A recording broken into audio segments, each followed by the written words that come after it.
Law of attraction के सभी secrets को जाने।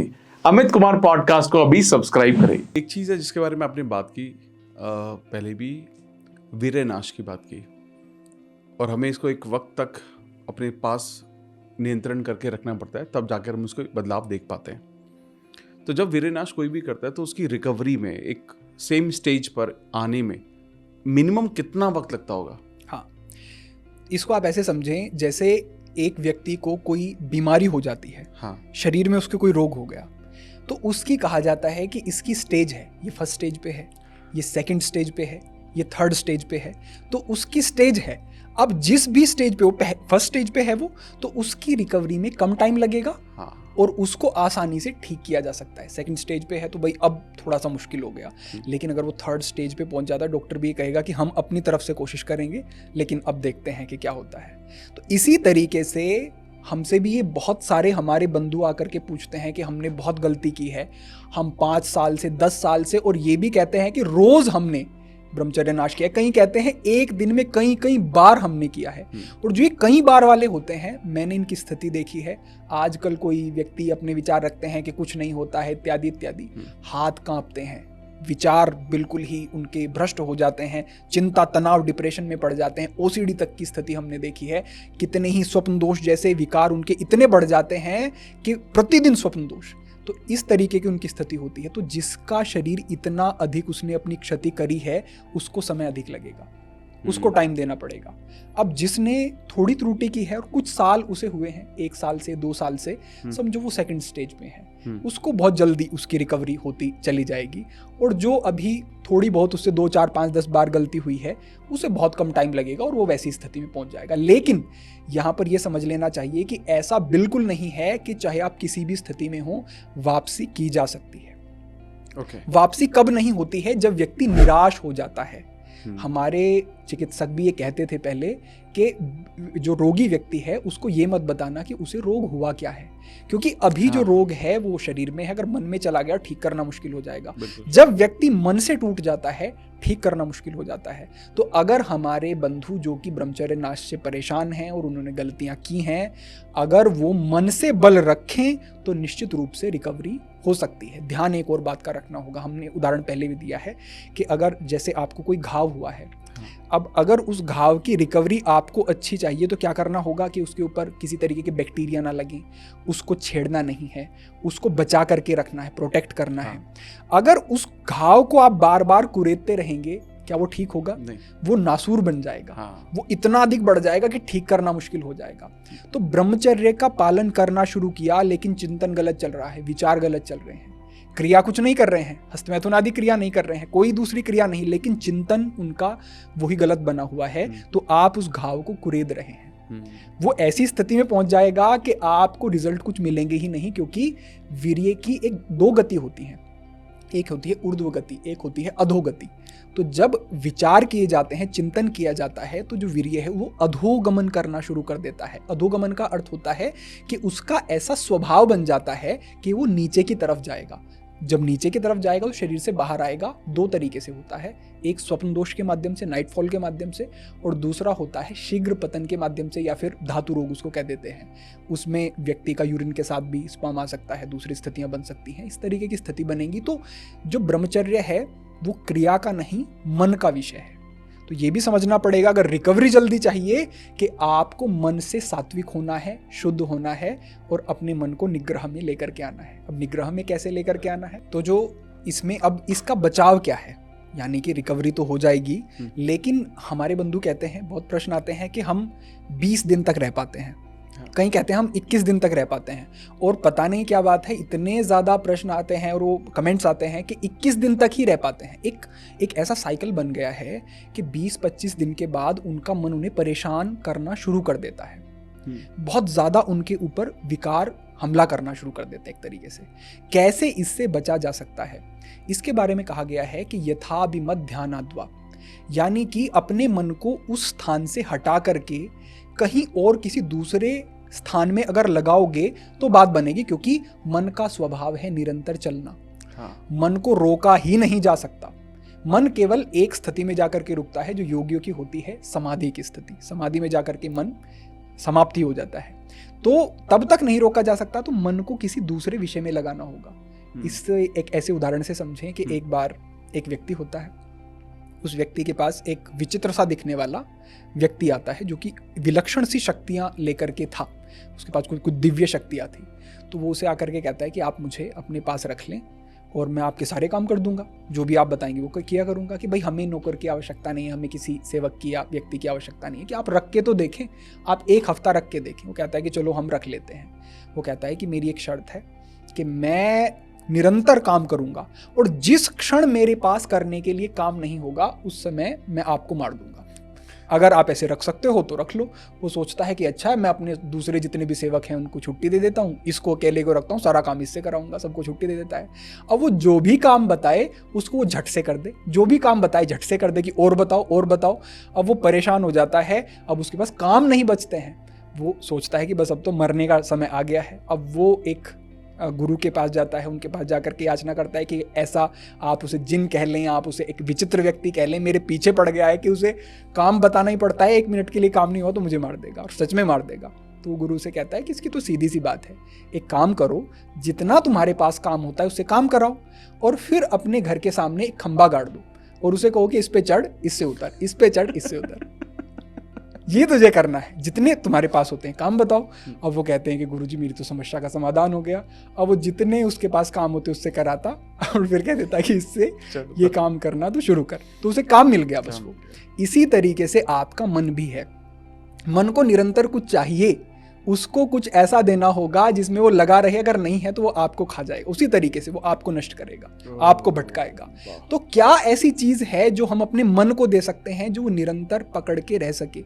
वो है परमात्मा का नाम। क्यों परमात्मा का नाम है? आप कहेंगे संसार की किसी वस्तु में लगा लें, संसार की हर वस्तु अपवित्र है, राजसिक, तामसिक, सात्विक, इन तीनों गुणों से संबंधित होती है और हमें इन गुणों से ऊपर अपने आप को उठाना है तो हमें क्या करना होगा? किसी अति सात्विक, अपरिवर्तनशील वस्तु में लगाना होगा, और ऐसे परमात्मा ही हैं। भगवान ने ये भी कहा है कि दैवी येषा गुणमयी मम माया दुरत्यया मामेव ये प्रपद्यन्ते माया मेताम तरन्ति। दैवी येषा गुणमयी, ये मेरी माया जो है ऐसी दिव्य है, मम माया दुरत्यया, दुरत्यया कहा यानी कि इस पर पार पाना बहुत मुश्किल है, आसान नहीं है। कैसे पार पा सकते हैं? मामेव ये प्रपद्यन्ते, मेरा नाम लेकर के माया मेताम तरन्ति, मेरी माया से ऊपर उठ सकते हैं। जो संसार है इसमें बहुत सारे भ्रम तो हैं, ये तो मानना पड़ेगा, क्रोध है, घृणा है, ईर्ष्या है, काम है, मुझसे आगे वो व्यक्ति निकल गया, मैं पीछे रह गया, बहुत सारी प्रतिस्पर्धा है, अशांत रहता है व्यक्ति। हमने तो इतने शीर्ष पर गए हुए व्यक्तियों को भी देखा, क्योंकि हमारे सामने आकर के व्यक्ति अपने मन की बात खोल देता है। बहुत सारे विकार होते हैं, बहुत सारी ऐसी मन की प्रतिस्पर्धा और मन हमें भटकाता है। तो इससे निकलने का और इससे बाहर आने का जो तरीका है, जो मैंने पहले ही कहा कि मन को निरंतर किसी एक वस्तु में लगाना है, और वो हो सकता है आप ध्यान का अभ्यास करें, कोई भी आपके इष्ट हों। हमारे यहाँ पर ये बाध्यता बिल्कुल नहीं है कि आप श्री कृष्ण को ही माने, आप शिव को ही माने, आप अमुक को माने, आप जिस भी रिलीजन को फॉलो करते हैं, आप जो भी कोई हैं, ये सिद्धांत सार्वभौमिक सिद्धांत हैं। यानी कि ऐसा नहीं है एक व्यक्ति पर लागू है दूसरे पर नहीं है, ये तो ऐसे सिद्धांत हैं जो कि कार्य करेंगे ही। तो आप अपने मन को किसी एक विषय में निरंतर लगाएं तो मन ठहरने लगेगा और आपको शांति प्राप्त होगी मन से। तो निश्चित रूप से ये चीजें काम करेंगी। आपका मतलब जब आप बात कर रहे हैं परमात्मा में मन लगाने का, तो क्या आपका मतलब जब से है? नहीं, देखिए बहुत सारे तरीके हो सकते हैं। हाँ। अलग अलग मार्ग बताए गए हैं, यानी कि एक जो लक्ष्य है वो एक ही है। हाँ। लेकिन उस लक्ष्य तक पहुंचने के लिए एक रास्ता इधर से जाता है, एक सीधा चला गया, एक थोड़ा घूम के चला गया, अलग अलग रास्ते हैं। अब ये हमारे ऊपर है कि हमें घूम के जाना है या हमें सीधा जाना है। समय की एक अवस्थाएं होती हैं, जैसे कि एक समय था जब तंत्र का मार्ग बहुत प्रासंगिक था, तंत्र के माध्यम से साधनाएं की जाती थी, सात्विक तंत्र को लोग फॉलो करते थे और उससे परमात्मा तक पहुंचने का एक मार्ग बनाते थे। तंत्र क्या है? एक व्यवस्था है। तो वो तंत्र का मार्ग था। फिर आया हठ योग का मार्ग, वो भी साथ में ही चला। हठ योग के माध्यम से, आसन प्राणायाम आदि के माध्यम से, धारणा ध्यान आदि के माध्यम से परमात्मा तक पहुंचने का मार्ग आया। वो भी मार्ग है, अभी भी वो प्रासंगिक है अगर आप गुरु के मार्गदर्शन में कर रहे हैं। आज के समय की विडंबना ये है कि आज केवल शरीर को मोड़ लेना, पैर को उठा करके गले में रख लेना, ये इस तरीके से योग को समझा जाता है, ये योग नहीं है। अल्टीमेट जो मैंने आपको कहा, संयोग योग इत्युक्ता जीवात्म परमात्मा, जीवात्मा को परमात्मा से मिलाना योग है। योगश्चित्त वृत्ति निरोधा, अपने चित्त की उठने वाली वृत्तियों को रोकना, जो बहुत सारे वेग, बहुत सारे विचार उठते हैं, इनको बिल्कुल शून्य कर लेना, ये योग है। जितनी भी योग की परिभाषाएं आपको मिलेंगी इसी प्रकार से मिलेंगी, एक ही तरफ जाती हुई दिखाई देंगी। इस तरीके से योग का मार्ग हो गया। फिर एक मार्ग आया भक्ति का मार्ग, जो कि प्रेम पर आधारित है। अब उस प्रेम को आप कैसे व्यक्त करते हैं वो आपके ऊपर निर्भर है। आप जप कर लें, आप अपने मन में परमात्मा की छवि को बनाएं, उस पर आप ध्यान कर रहे हैं बैठ करके, आप मंत्रोच्चारण कर रहे हैं, आप कीर्तन कर रहे हैं। उल्टा नाम जपत जग जाना, वाल्मीकि होई ब्रह्म समाना। वाल्मीकि के विषय में कहा जाता है, ऋषि वाल्मीकि के उल्टा नाम जपते थे, राम भी सीधा नहीं कहते थे, वाल्मीकि होई ब्रह्म समाना। ये बात निर्भर करती ही नहीं है इस चीज पर कि कैसे बोल रहे हैं, कैसे नाम ले रहे हैं, किसका नाम ले रहे हैं, उससे जुड़ रहे हैं या नहीं। बस ये बात प्राथमिक है, अपने मन को परमात्मा में लगाना होता है। आप अगर बहुत कर्मकांड कर रहे हैं, सुबह उठते हैं, नहा धो करके मंदिर में जाते हैं, बहुत सारे आप अनुष्ठान करते हैं, अग्निहोत्र करते हैं, ठीक है, आपको पुण्य मिलेगा, आप पर्यावरण को अच्छा शुद्ध कर रहे हैं, आप अच्छे संस्कार समाज में दे रहे हैं, लेकिन परमात्मा को प्राप्त करना ये शरीर का विषय है ही नहीं।